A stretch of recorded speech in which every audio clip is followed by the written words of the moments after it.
قربانی کے وقت میں شہر اور دیہات کا کیا فرق ہے؟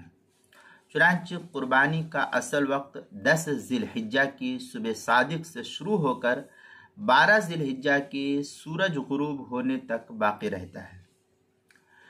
البتہ جس بڑی آبادی میں عید کی نماز ہوتی ہے وہاں نماز عید الاضحیٰ کے بعد ہی قربانی درست ہوگی، اس سے پہلے نہیں۔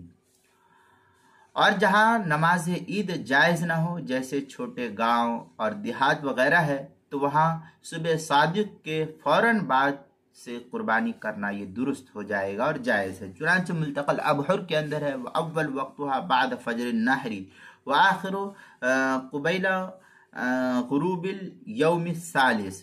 ملتقى الابحر کی عبارت ہے، چوتھی جلد صفحہ 169۔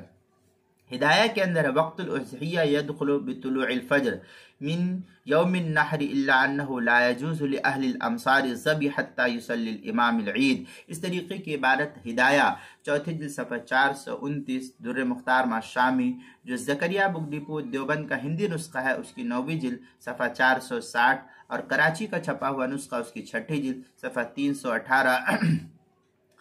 بدائع الصنائع جو زکریا بک ڈپو دیوبند کا ہندی نسخہ اس کی 4تھی جلد صفحہ 198، فتاوی ہندیہ 5ویں جلد صفحہ 295، مسائل قربانی و عقیقہ صفحہ 14، کتاب المسائل اس کی 2ری جلد صفحہ 295 پر اس کو نقل کیا گیا ہے۔ یہاں یہ بھی یاد رکھنا چاہیے کہ دیہات والوں کے لیے افضل یہ ہے کہ وہ سورج طلوع ہونے کے بعد ہی قربانی کرے جہاں پر عید کی نماز نہیں ہوتی ہے۔ چنانچہ فتاوی ہند میں ہے وقت المستحب للتضحیۃ فی اہل السواد بعد طلوع الشمس۔ یہ فتاوی ہندیہ کی عبارت ہے، 5ویں صفحہ 295، کتاب المسائل اس کی 2ری جلد صفحہ 295 پر اس کو نقل کیا گیا ہے۔